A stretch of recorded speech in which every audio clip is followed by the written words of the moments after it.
Bapak Lutfi bin Yahya beberapa hari kemarin telah mendirikan bersama Bapak Faisal Zaini sebuah organisasi baru yang mirip namanya dengan organisasi kami di Nahdlatul Ulama, yaitu Jatma.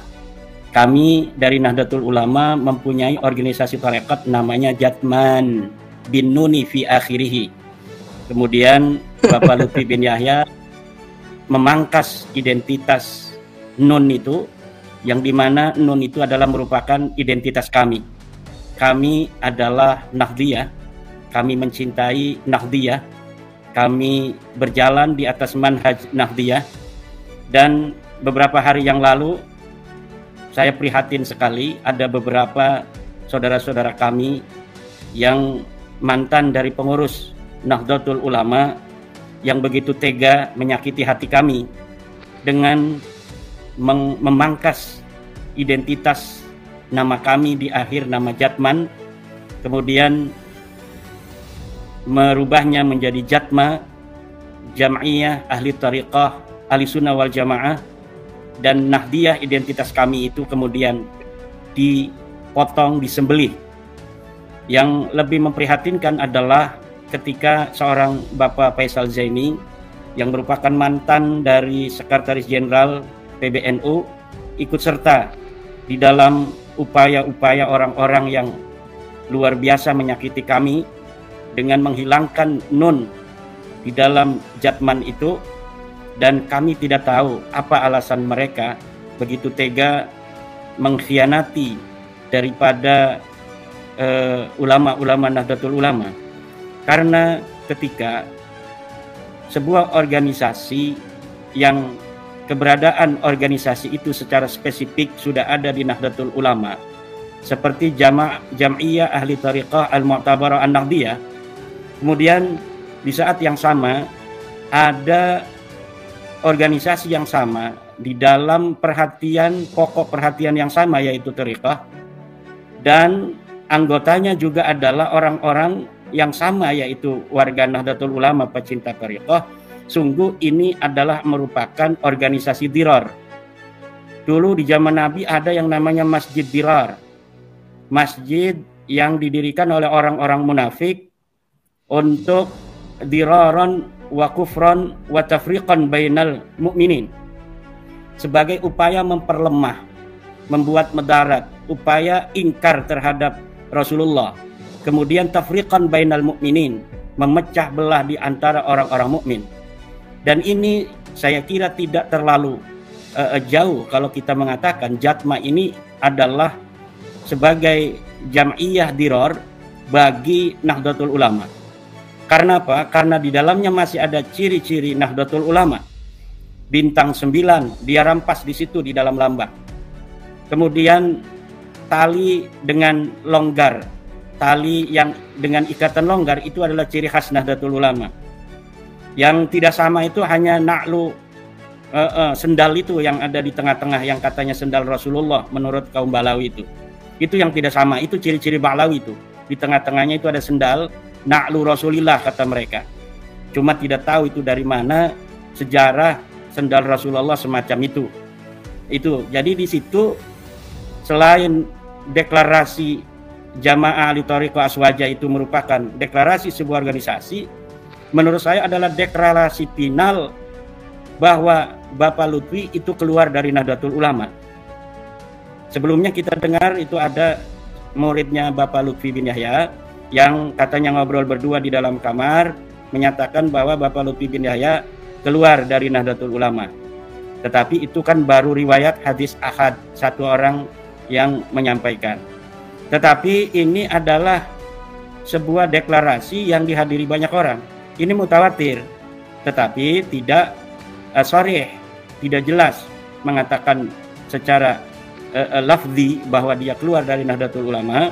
Tetapi ketika mendeklarasikan sebuah organisasi yang sama dengan Banom Nahdlatul Ulama, dengan objek yang sama, yaitu Jam'iyah Ahli Thariqah, dan kemudian namanya juga mirip, Jatman dan Jatma, hanya dia menghilangkan ciri khas Nahdlatul Ulama yaitu An-Nahdliyah, maka saya kira tidak terlalu jauh dan tidak terlalu salah kalau kita mengatakan bahwa ini deklarasi final dari pembangkangan seorang Bapak Lutfi bin Yahya terhadap Nahdlatul Ulama.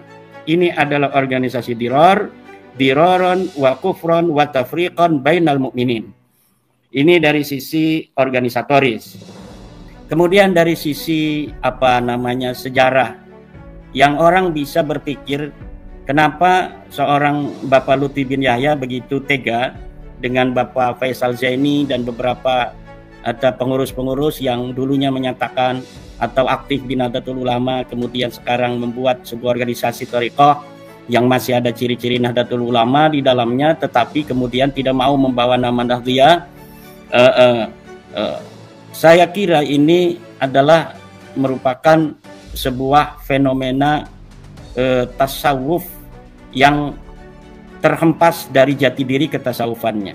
Itu selain dari sisi organisasi, dilihat dari sisi latar belakang di mana ini berbasis tasawuf. Saya kira ini fenomena tasawuf yang telah terlepas dari sisi ketasawufannya.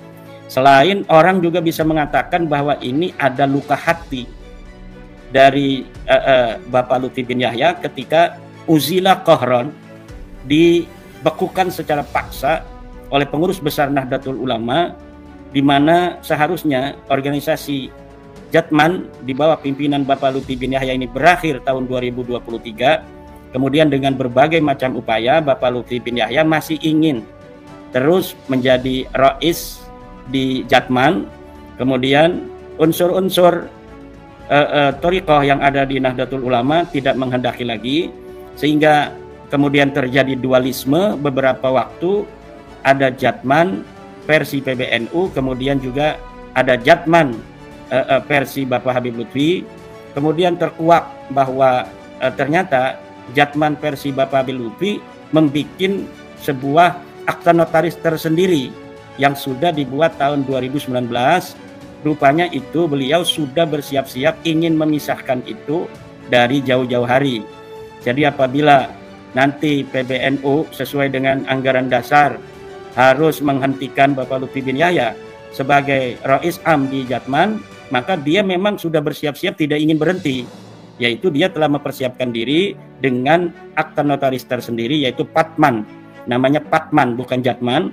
Namun rupanya Patman ini naktunya kecil, sehingga dalam pertarungan di Donohudan kalah dia. Para pengurus idarah wusta di tingkat provinsi semuanya pada setia kepada PBNU, sehingga kemudian Bapak Lutfi bin Yahya merasa kalah. Nah, ketika telah merasa kalah, dia tidak berhenti, dia ingin tetap eksis. Kalau kalah dari sisi organisatoris di dalam organisasi di Nahdlatul Ulama, maka dia bisa mendirikan organisasi tasawuf tersendiri, yaitu namanya sekarang Jatma, namanya mirip. Nah, ini yang bermasalah. Kalau dia mau menggunakan atau mendirikan sebuah organisasi, dirikan saja organisasi sendiri, coba. Beliau laku apa tidak itu. Tapi jangan bawa-bawa nama yang masih mirip dengan Nahdlatul Ulama.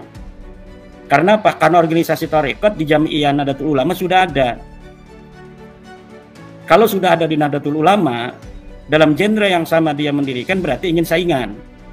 Kalau saingan, harusnya gentle. Namanya jangan bawa-bawa lambang bintang 9. Karena itu sudah menjadi tamayuz, tipologi daripada Nahdlatul Ulama. Jangan bawa-bawa tali yang diikat longgar. Karena itu adalah tamayuz, tipologi, kekhasan dari Nahdlatul Ulama. Silakan bawa na'lu itu, sendal itu dijadikan lambang, itu aja sebagai lambang Balawi. Tapi jangan membawa-bawa lambang Nahdlatul Ulama, kemudian mengajak-ngajak beberapa orang Nahdlatul Ulama untuk masuk di situ. Nah, kebetulan memang Mas Yusuf Ubed, saya kira di pengurusan PBNU hari ini pun memang ada sesuatu hal yang perlu kita kritisi, di mana pengurus PBNU hari ini tidak terlalu memberi ruang bagi kader-kader Nahdlatul Ulama yang pernah jadi pengurus besar, seperti mantan ketua umum, mantan sekjen, mantan mustasar, mantan tanfid di bawah itu, tidak diberi ruang di Nahdlatul Ulama versi PBNU hari ini. Jadi orang-orang yang dulu itu sangat aktif di Nahdlatul Ulama 2015-2020, ketika dilantiknya Kiai Yahya Khalil Stakuf dan Sekjen Bapak Gus Ipul, itu seakan-akan orang yang dulu begitu dikenal sebagai pengurus Nahdlatul Ulama PBNU di tengah-tengah masyarakat, tiba-tiba hilang dari peredaran begitu saja. Bahkan saya lihat dalam beberapa perhelatan nasional PBNU, ini tokoh-tokoh ini nggak pernah diundang. Dan misalnya di dalam acara ulang tahun 1 abad misalnya Nahdlatul Ulama, ini mantan-mantan pengurus PBNU yang dulu begitu aktif membesarkan PBNU nggak pernah diundang sama sekali. Kita nggak pernah ngelihat Yai Said Agil Siraj misalnya diundang acara PBNU dalam perhelatan besar, ketika warga NU banyak yang hadir, ketika para pengurus di tingkat wilayah hadir, itu sosok seperti Yai Said Agil Siraj nggak pernah diundang. Mantan sekjennya Faisal Zaini juga nggak pernah diundang. Jadi seakan-akan ini mematikan potensi-potensi kader-kader unggulan di Nahdlatul Ulama. Ketika sudah kalah dalam muktamar, maka sudah kamu keluar begitu. Hanya demikian saja, seakan-akan demikian. Padahal ini sebuah peradaban yang sangat memalukan. Seakan-akan organisasi keagamaan itu bukan sebagai organisasi yang menjunjung tinggi adab dan nilai-nilai terima kasih, tetapi seperti persaingan politik. Maka saya kira hal-hal yang demikian harus dirubah oleh PBNU. Masa acara presiden 17 Agustus saja mantan-mantan presiden, wakil presiden diundang. Tapi ketika acara-acara PBNU, ini pengurus-pengurus masa lalu nggak pernah ada yang diundang. Saya nggak tahu apakah diundang kemudian nggak datang gitu. Tapi saya kira saya lebih husnudonnya itu nggak diundang ini. Jadi kalau kita mau husnudon, mereka kayaknya nggak diundang sama sekali. Oleh karena itu, akhirnya orang-orang semacam Bapak Faisal Zaini yang biasa aktif di tengah-tengah masyarakat mencari kesibukan. Ketemunya salah, yaitu masuk ke dalam organisasi yang di dalamnya itu sebagai pemecah belah Jam'iyah Thariqah di Nahdlatul Ulama. Saya itu tidak terlalu takut, ragu untuk mengatakan bahwa Jam'iyah Jatma ini pemecah belah kalangan Thariqat di Nahdlatul Ulama. Ini sangat jauh dari ajaran-ajaran tasawuf. Dalam ajaran tasawuf, di mana tasawuf itu adalah kaifiyatus suluki wassairi ilallahi ta'ala bitarki ta'arrudi wa tarkil ikhtiyar. Bahwa tasawuf adalah kaifiyatus suluki wassair ilallah. Cara bagaimana seorang hamba berjalan menuju Allah. Bitarki at-ta'arrud, dengan meninggalkan menonjolkan diri. Wal ikhtiyar, dan meninggalkan ikhtiar. Nah, kalau Bapak Lutfi bin Yahya saya kira jauh itu dari definisi itu. Dia ta'arrud, dia juga ikhtiar. Dia tidak tahu kalau memang Allah sudah menyayangi dia agar berhenti berlutak-latik dengan pergaulan dengan manusia. Akhirnya disuruh berhenti sama Allah dengan wasilah daripada PBNU memberhentikannya. Nah, kalau orang tasawuf itu harus berpikir demikian. Oh, berarti saya ini harus berhenti. Ini namanya hukum waktu di dalam Syarah Hikam. Kalau kita melawan hukum waktu, itu berarti sudah ma'rifatullah di dalam hatinya jauh itu.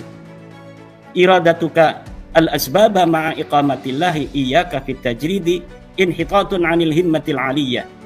Orang yang menginginkan suatu sabab seperti organisasi, padahal Allah telah menempatkan dirinya dipaksa untuk tajrid, tidak lagi berorganisasi, inhitatun 'anil himmatil 'aliyah, yang demikian itu adalah sebuah bukti dia telah terperoksok dari cita-cita yang mulia untuk Allah, kemudian terjerembab ke dalam cita-cita hawa nafsunya sendiri. Jadi cara berpikir tasawuf itu cara berpikir bagaimana dia menerima apa yang telah ditentukan Allah. Kalau orang mau tasawuf jangan jadi politisi.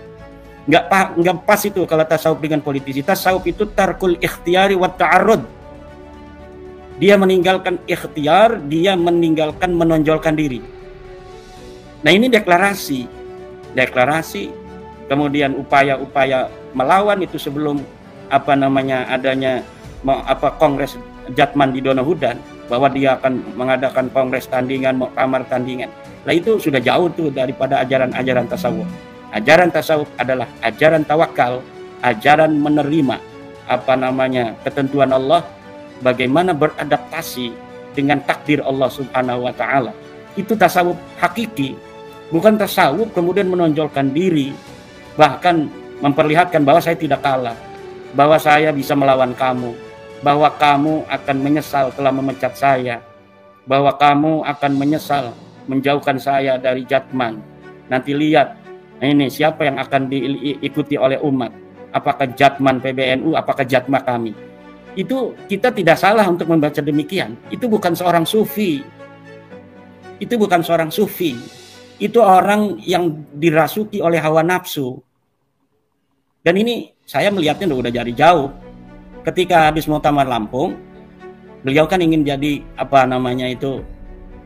Rais Am, nggak jadi. Kemudian di dalam struktur PBNU, Bapak Lutfi bin Yahya dijadikan salah satu mustasar, di bawah ditaruhnya. Dia SMS itu di grup-grup pengurus NU. Oleh siapa yang SMS bawa, saya menyatakan mengundurkan diri dan tidak mau untuk diletakkan sebagai mustasar dengan alasan ingin fokus di Jatma. Nah, itu dari situ saya sudah melihat bahwa ini bukan seorang sufi. Kalau sufi ingin membesarkan nama NU, biarkan aja namanya itu ditulis sebagai mustasar. Toh mustasar itu tidak terlalu banyak kerjaan juga di Nahdlatul Ulama. Kalau misalnya nama kita itu bermanfaat ada di PBNU dengan hanya mustasar, ya alhamdulillah, walaupun saya tidak bisa untuk berbuat lebih banyak, namanya saja mudah-mudahan manfaat untuk menghiasi daftar nama-nama itu sehingga terlihat indah oleh masyarakat Nahdliyin, kan harusnya begitu. Tapi dia tidak. Malah saya pernah membacanya WA-nya itu yang dibagikan di grup-grup kami, bahwa dia menyatakan mengundurkan diri dari struktur itu tahun 2021 hasil Muktamar Lampung itu. Nah ini pandangan saya sementara, Kang Mas Yusuf ya. Jadi ini fenomena thariqah juga ini, Yai Ubed ini, ya fenomena tasawuf hari-hari ini di medsos ini. Memang tasawuf itu kan hal-hal pribadi kita dengan Allah.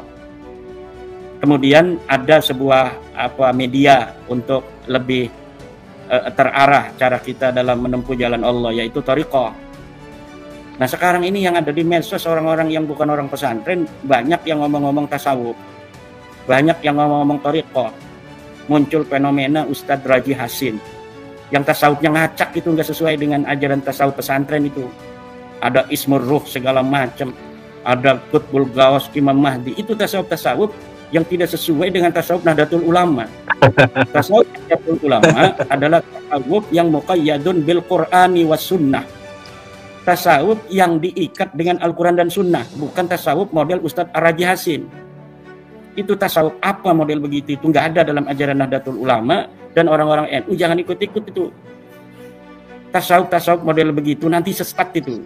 Oke. Memahami Nur Muhammad, kami di pondok pesantren sejak dulu ngaji kitab Daqaiqul Akhbar tentang Nur Muhammad itu sudah dipelajari sejak ibtida, tetapi tidak didefinisikan begitu rupa seperti Ustadz Ar-Raji Hasim memahami Nur Muhammad. Ada Ismur Ruh, ada orang punya Ismur Ruh segala macam, itu sesuatu yang jauh menyimpang dari ajaran-ajaran tasawuf seperti yang diajarkan Imam Al-Ghazali dan Junaid Al-Baghdadi. Maka Syekh Hasim Asy'ari itu sangat selektif di dalam masalah thariqah, di dalam masalah tasawuf. Agar apa? Agar tidak bisa masuk orang-orang halu semacam itu tuh, semacam Ustadz Ar-Raji halu. Dia dokter tapi halu dalam tasawuf, sehingga nanti bisa menyesatkan umat. Lama-lama umat itu yang tidak mengerti, yang tidak mempunyai basic pondok pesantren, itu akan memahami, oh tasawuf itu seperti ini. Padahal tasawuf itu kalau di pondok itu yang orang suka sholat jamaah, orang yang suka qabliyah ba'diyah, orang yang baca Quran banyak, orang yang hatinya tertata, orang yang mengedepankan zuhud, wara, adab dan lain sebagainya. Bukan tasawuf model yang sekarang diajarkan di medsos, yang diajarkan di YouTube itu. Tasawuf yang coba kita lihat itu, kiai-kiai kita jarang bicara tasawuf di media sosial itu. Di pesantren saja Abu Yadim Yati itu orang yang kurang tasawuf seperti apa. Beliau puasa setiap hari seumur hidup. Anaknya juga Buya Muhtadi puasa seumur hidup. Tidak pernah tinggal sholat jamaah. Ngajinya itu ngaji kitab-kitab balaghah, Uqudul Juman, tafsir, fikih. Nah seperti itu, ngaji kitab tasawufnya jarang. Tapi tasawuf itu diamalkan, bukan dibicarakan. Hari ini banyak orang bicara tasawuf, tapi hanya di kata-kata. Tasawuf itu diamalkan, bukan dibicarakan. Nah sekarang tasawuf dibicarakan, tasawuf falsafah, kemudian apa namanya itu bercampur dengan tasawuf murni. Di Nahdlatul Ulama, ajaran Nahdlatul Ulama dalam tasawuf hanya ajaran tasawuf yang muqayyadun bil Qur'ani Sunnah dari Al-Ghazali dan dari Al-Junaidi, yang kemudian kedua-keduanya bermuara pada Syekh Abdul Qadir Al-Jilani, Abu Hasan Asyadzili, Ar-Rifai, dan lain sebagainya. Demikian sementara. Tadi menarik Kiai Imad bahwa inilah yang membedakan bahwa Jatma tanpa N berarti tanpa NO. Kemudian Jatman itulah yang Jatman An-Nahdiyah. Nah, Kiai, ini bagaimana? Ada sinyalemen juga yang mengatakan bahwa PBNU tidak mau atau tidak berhasil. Artinya ketika Habib Lutfi mendeklarasikan Jatma Aswaja, PBNU tidak berhasil melakukan negosiasi atau islah katakanlah ya dengan Habib Lutfi. Ini bagaimana ini? Ngapain negosiasi dengan Pak Habib Lutfi? Biarin aja. Wong dia banyak berbuat sesuatu yang kurang bagus di Nahdlatul Ulama selama jadi pengurus Jatman kok. Dirubah-rubah sejarah kan beliau itu, yang merubah sejarah pendirian NU beliau. Kemudian apa namanya itu makam-makam dan lain sebagainya yang dibangun oleh Pak Lutfi bin Yahya juga ini sudah terbukti itu di dalam reportase wartawan-wartawan, bisa dilihat di dalam Google bagaimana itu reportase wartawan tentang berbagai macam kuburan-kuburan yang dipalsukan. Ada orang bertanya, mana buktinya? Katanya Pak Lutfi bin Yahya masuk kuburan. Reportase wartawan masih ada itu.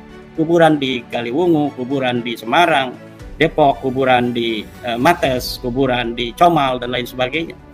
Nah, jadi negosiasi atau apa namanya itu istilahnya itu yang nggak diperlukan. Yang ada itu yang diperlukan adalah untuk Pak Lutfi bin Yahya adalah kesadaran bahwa sudah waktunya mungkin saya harus bersama Allah. Tinggal usah lutak-latak lagi dengan pergaulan manusia, atau umur sudah di atas 70 mungkin. Jadi kalau kita berpikir tasawuf, ya berpikirnya harus macam itu, bukan malah menunjukkan perlawanan. Toh dia dibesarkan oleh Nahdlatul Ulama, harusnya banyak terima kasih. Oke dah, saya terima kasih. Selama ini dibesarkan Nahdlatul Ulama sampai dikenal presiden, sampai dikenal para pejabat, sampai dikenal oleh tentara, dikenal oleh TNI, polisi, dan lain sebagainya. Kan harusnya begitu. Tapi ini kan tidak, malah membuat sesuatu. Kalau PBNU nggak mungkin berani ngomong ini. Saya yang ngomong ini sebagai warga Nahdiyin. Sekarang saya yang udah nggak di PBNU ini. Jadi nggak perlu negosiasi. Ngawas di PBNU kalau ada negosiasi apa? Apa yang mau dinegosiasikan? Nggak perlu negosiasi itu. Yang perlu itu kesadaran dari Pak Lutfi bin Yahya. Besok pengumuman, saya karena telah bermimpi Rasulullah, saya tidak boleh bikin Jatma, saya bubarkan kembali Jatma. Kan dulu dia ngomong begitu, saya mau keluar dari PBNU atau saya nggak mau lagi ngurus PBNU, tapi Rasulullah melarang saya, katanya. Rasulullah melarang saya untuk tidak lagi ngurus PBNU. Nah sekarang malah dia yang keluar dari NU, kan nggak sesuai dengan katanya mimpi bertemu Rasul. Nah maka udah sadar aja, nggak usah negosiasi, nggak usah apa-apa, biarin aja. Kita lihat, biarin sampai di mana itu dia mau meninggalkan PBNU, meninggalkan Nahdlatul Ulama. Nadir Shah Hussein juga ikut-ikutan itu, membela-bela segala macam. Apa urusannya dia? Dia mungkin ingin masuk struktur ya, Pak Profesor Nadir itu. Sampai kemudian menjelek-jelekan Rais Am kita, Ayahanda Kiai Haji Miftahul Akhyar. Saya dibilang Khawarij, dibilang Wahabi, nggak pernah marah saya sama Mbah Yai Miftah. Kenapa? Saya anggap beliau orang tua saya. Lah orang tua mau ngomong apa, biarin aja sama saya. Wong itu rasa cinta orang tua kok. Tapi Profesor Nadir ini berani bicara jelek tentang Rais Am saya. Ini saya tidak terima itu. Apalagi kemudian setelah itu viral dia bicara jelek tentang Rais Am Yai Miftahul Akhyar. Dia masuk ke Jatma, atau saya tidak tahu dia masuk atau tidak. Yang jelas saya lihat dia membela Bapak Lutfi bin Yahya di dalam sebuah tulisan, dan saya sudah jawab tulisannya itu. Dan saya kira ini orang-orang yang ngomong demi NU, tetapi tidak menjaga PBNU kita, tidak menjaga ketua umum kita, tidak menjaga Rois Am kita, berani bicara jelek tentang mereka, itu diragukan ke-NU-annya. Kenapa? Saya meyakini bahwa setiap Rois Am dan ketua umum yang terpilih, bagaimanapun prosesnya, dalam muktamar yang sah, maka beliaulah pilihan yang paling tepat untuk kita saat ini. Saya tidak peduli dengan beliau misalnya marah pada saya, tidak setuju dengan penelitian nasab seperti ayahanda Kiai Mitol, enggak jadi masalah. Orang itu masing-masing dalam masalah suatu pendapat. Tetapi di dalam kedudukan beliau hari ini sebagai Rois Am, walaupun beliau tidak mengatasnamakan Rois Am di dalam mengkritisi saya, tetapi kemuliaan dan kehormatan Kiai Haji Miftahul Akhyar itu saya pegang teguh. Kenapa? Karena beliau ditakdirkan Allah jadi pemimpin saya. Kiai Yahya Khalil Stakuf ditakdirkan Allah jadi ketua umum saya. Dan saya akan selalu menjaga itu. Itu hasil muktamar. Kalau kita nggak setuju secara organisasi, kita bisa bertarung nanti di muktamar yang berikutnya. Jangan ketua NU kita, Rois Am kita, ketika beliau menjabat, kemudian kita delegitimasi. Ini tidak baik. Sama seperti ijazah palsu itu, segala macam itu kasus yang nggak perlu itu. Apa urusan pentingnya orang bicara tentang ijazah palsu Pak Jokowi hari ini? Dia telah jadi wali kota dengan ijazah itu, jadi gubernur, kemudian jadi presiden 2 kali. Toh kenapa sesudah beliau itu lengser, tidak lagi jadi presiden, dipermasalahkan ijazahnya? Nggak ada manfaatnya. Itu nggak ada manfaatnya karena Pak Jokowi sudah tidak punya kuasa lagi. Nah, kalau masalah nasab, kenapa masalah nasab dipermasalahkan? Toh ini sudah berjalan setahun. Beda. Masalah nasab, kalau tidak dibuka, maka akan banyak korban di tengah-tengah masyarakat warga Nahdlatul Ulama. Seperti itu.